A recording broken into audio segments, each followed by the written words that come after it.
Okay, well, we are here in the Yukon Bliss wagon, and we are talking to Michelle Phillips, champion musher and warrior. Totally admire Michelle. She has such tenacity out there in the wild. Well, thanks so much for inviting me, Nancy. I really appreciate it. I've loved spending time with you and the insight you've given me. And yeah, I'm happy to share some of my experiences and my love of dogs and my love of mushing. I love that. How did you get started in dog mushing?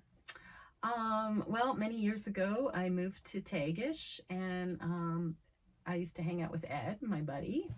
And eventually ended up going out with him, and I started running dogs with him, and he taught me a lot. Oh, yeah. Yeah. That's so, great. yeah, it's been running dogs for over 40 years. Wow. So, yeah, so it's a lot of knowledge. That's the life, right? Yeah. And so you live out here off grid. Yeah, we live 10 miles off the road with no power, and yeah, we have a log cabin out there. Like this just adds to your image of the warrior woman. Because there's no way I could do without power. Well, I have power. I have solar panels and batteries and a generator. Wow. My house is pretty fancy. Yeah, that's good. I have running water. Wow. I lived for many years with blue buckets. Oh, boy. Yeah. Yeah. So, yeah, I really love running water. It's such a luxury. Yeah. And so then what made you actually feel that you wanted to compete? Well, growing up, I was actually a competitive figure skater. I started skating when I was 4, and just a super driven personality. My family is very competitive. And so anyway, I ended up getting off the figure skating wagon about 17. I was kind of washed up, which is pretty sad at 17. But anyway, then I traveled. Washed up. Let's felt go like after that one. let's see, I had an eating disorder. Oh, yeah. Yeah. See, those demands from those sports are so toxic for our bodies. So toxic. Yeah. You know, I know I started being bulimic when I just turned 13. Oh, man. And I think it was just a natural reaction to growing hips and gaining some weight. Yeah. And all of a sudden I couldn't jump anymore, and I wasn't that bouncy little girl anymore, and I didn't know what to do. And you know, with our society, it just doesn't really support you. And that was so many years ago, where people didn't even know what it was, especially up in Whitehorse. Oh, yeah. And so so how did you shake that? Well, what happened was I ended up actually just deciding I needed to leave Whitehorse, and I had enough money. I went to South Africa for 6 months. I lived with my mom's family there, and my aunt was really full of unconditional love. And I still had an eating disorder for probably another 5 years, but I ended up traveling a lot. And I ended up, what really kicked my my food disorder was going to India and seeing children dying, you know, from starving. And then I realized, you know, food is sacred. Yes. This is nothing to eat and puke up constantly. Yeah. So that really made a huge impact on me. Basically took your body back. Exactly. Yeah. And I gained that part of that back to myself, which was fabulous. And yeah, it's been you know, that was a huge healing thing. Figure skating was just so hard on your mind and and your body. Yeah, absolutely. Standards are crazy. Yeah. And so in my late 20s, I ended up meeting Ed, and being a figure skater and competitive, you know, I had that drive. I've always had it. And then he taught me a few things, and I helped him on his first, not his first Yukon Quest, but one of his Yukon Quests. And then I thought, I'd had a child by then, and I said, when my son's 4, I'm going to try to run the Yukon Quest. Oh, wow. Yeah. And so I did. That's amazing. Yeah. Well, it was hard. I mean, I thought I was going to die. Well, I'm glad you did. I was crying at the start line. I was like, I'm probably going to die now. I don't really want to do this anymore. I think I'm going to freeze to death. I'm too scared. So then, where did you pull that from? Where did you draw from to have that courage? Well, I had already spent a lot of money and everyone had helped me. So I had that kind of pressure and I really wanted to do it. And so I just had to take the first step, which was really hard. So It always I got is. to the first, yeah, It I always took the is. first step and yeah, it was That's a amazing. series of adventures afterwards. Wow. Yeah. So, can you give me a snapshot of what that was like when you went past the starting line? And you went, and what did that feel like? You were like, well, here we go. I was scared shitless. I was shaking and like I had a buddy who is it was her first Yukon Quest too, so we kind of supported each other.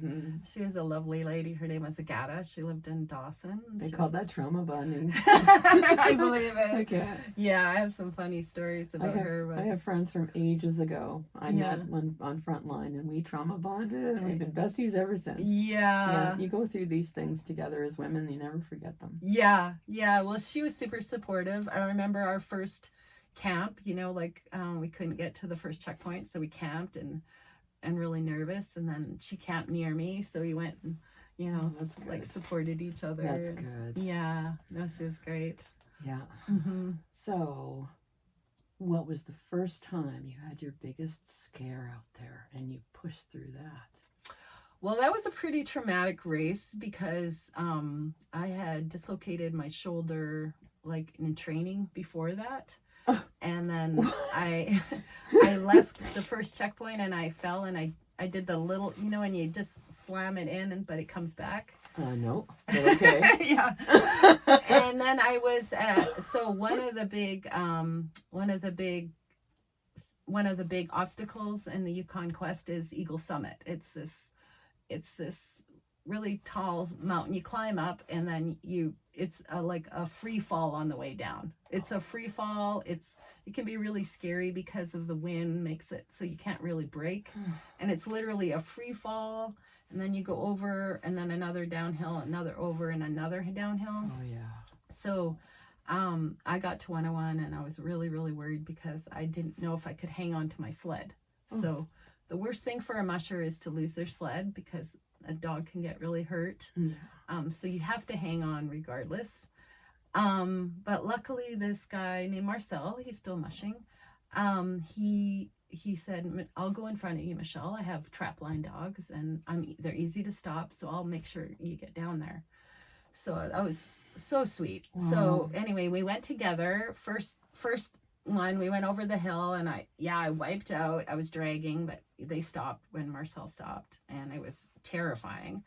Then we went over again and it was okay. And then on my last descent down, I had flipped my sled and I got my foot stuck in the brake and I couldn't I couldn't get my foot out, and I was trying, my sled was flipped, my dogs were in front.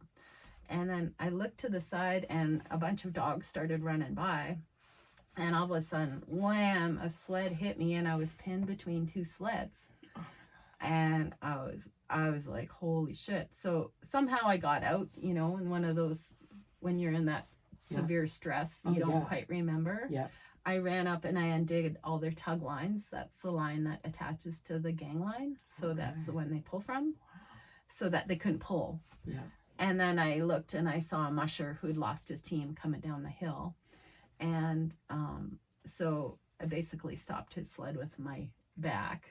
And then Marcel waited for me. But yeah, it was pretty bad. And then after that, it was pretty intense. I'm all about healing and stuff. Yeah. And all that. Yeah. I think for me, it's the amount of shape I'm in.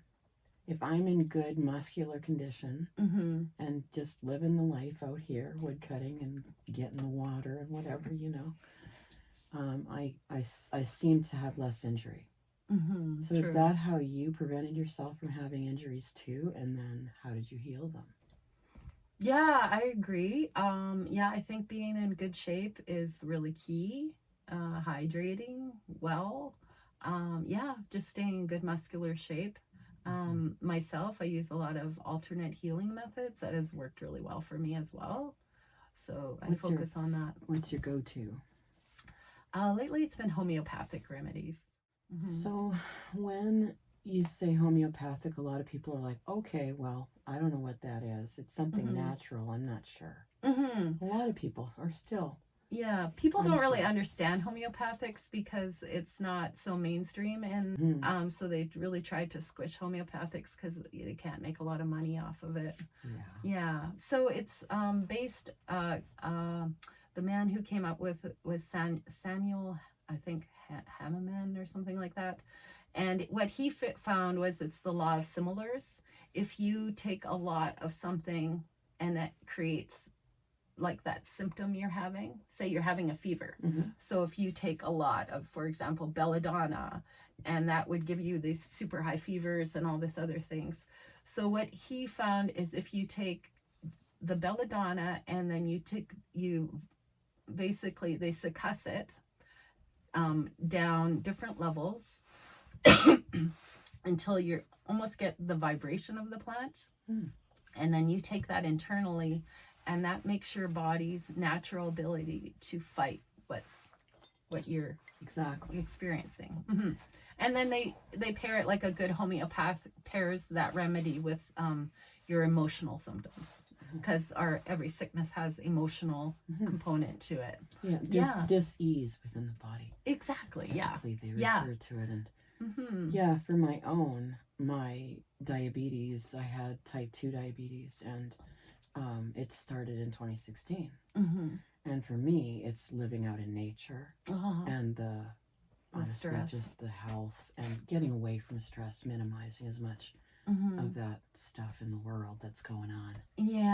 From entering my psyche. And then when it does, like that's exactly what we can do with the energy, is then send it out to heal others in that same way. If we feel upset by it, we can actually say, all right then, and feel that and send it out to healing for whoever it is.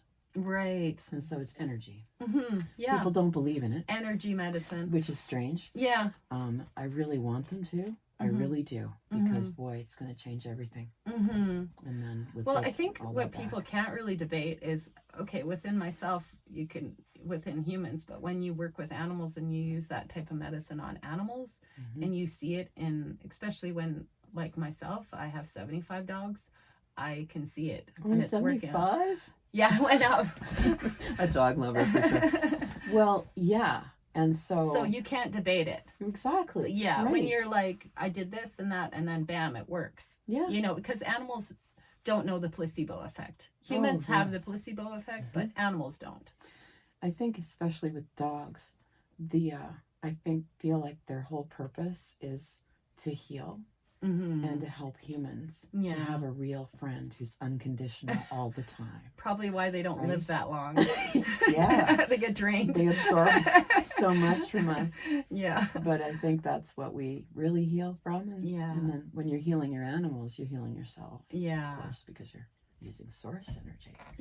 And then you don't get a draining experience. I just kicked the microphone. Oops. It'll work. It'll be fine. It'll be fine. Do you want to double check it? No, it's okay. Just extra bloopers. I probably won't even cut that.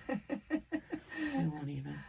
So, you are interested in homeopathy and doing that. And so, how does that come to what you're doing now in your business here in Tagish with the kennel? Well, I just use it a lot for medicines for my dogs, and I use herbs a lot, homeopathy, and what's your greatest success? My greatest success? I make with the dogs. Oh, with the dogs. Before we move on, as far as healing. Yeah. Oh, I want to know that because I see how it lights you up so much. I'm like, we're talking about that one. I guess maybe one of the big one, which was a big one, was I healed one dog with Manuka honey. He had a giant. Yeah, he got beat up by another dog quite badly. He got what they call degloved when they. Oh no. Yeah. Oh. And anyway, it had been stitched up, but then he ripped it all open, and then it was huge, like it was this whole hip. But I read about honey, and I just packed it with honey, and That's it all grew amazing. back. Yeah, honey is crazy good for wounds. Out here, when Poppy Girl got torn open by the tree, I wish I'd known. Because it was so traumatic for the healing process. And that was quite a time. Oh, no. But it turned out really well. But all I was doing was applying my fireweed balm. Oh, okay. And fireweed's anti-inflammatory and cooling. So it worked. I don't know. Good. It certainly is one of the things. But they said the most anti-inflammatory of all herbs out here, not really herbs, but all natural things, is spruce pitch. Wow. I couldn't believe it, even more so. But the fireweed is in a medical journal now as being anti-inflammatory. Oh, wow. And a lot of people are using it on arthritis and things that don't want to use something like CBD or what we can do. Right? Yeah, it's about the power of positive. Oh, yeah. Yeah. Like, anybody out here that has chickens and has a little vegetable patch. Yeah. I feel like they're on the right. So your business this year, though, in this season, what's happening? Well, right now we're gearing up for the summer season. We live 10 miles off the road, and our road is really rough. We don't get many visitors to our kennel in the summer, so we move locations. We're at kilometer 74.5 on the South Klondike Highway, and we have our dogs there as well as some other of my friends' dogs. So we board for the summer because we need a lot of dogs. Because they're just running a short distance, only about a mile in the summer, but it's warm, so they need to rotate a lot.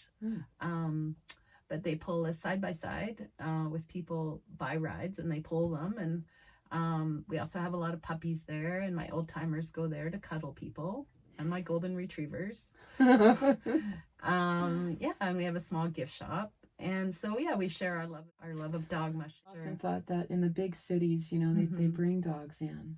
Well, yeah, interesting. Lou and I were just speaking about, and we were just talking about that. And of course just you say were. that You're in the wagon. I always do that to people. We were just talking about that.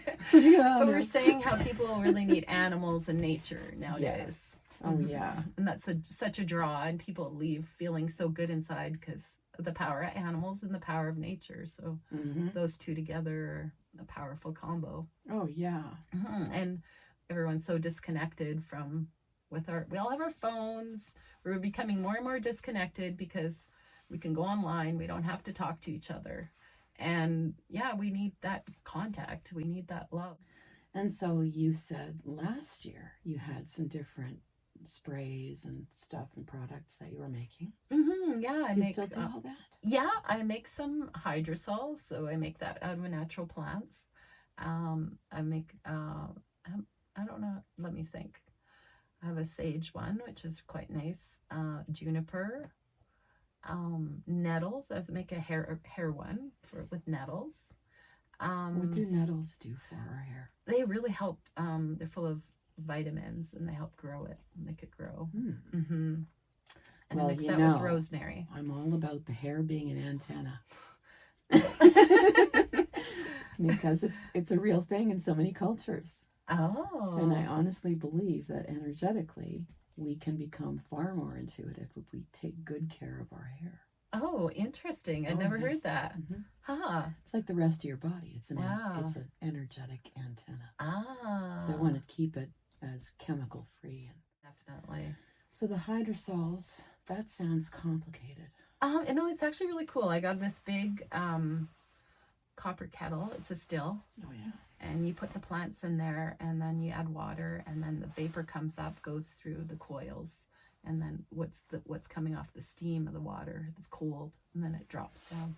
Could you make essential oils the same? Yeah, you can make essential oils. You can skim it off the top. You just need a lot of volume.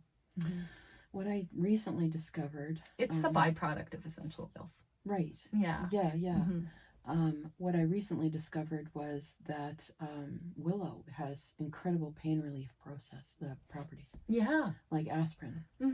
And I've been infusing that one into oil and using that as some balms for the knees. Oh, It's that's very great. good for that too. Yeah. So you get the old ones Mhm. that are crummy and they have all the bark on them, Mhm. and they're easiest to harvest anyway. Mm-hmm. It's like the whole plant was made for us to harvest when we're not well. Oh. Because you're hurting and you're dragging your body out there. Right, and it breaks super easy because it's old. It's like Mother Nature just looks after us, right? Right. It's an interesting one. Yeah.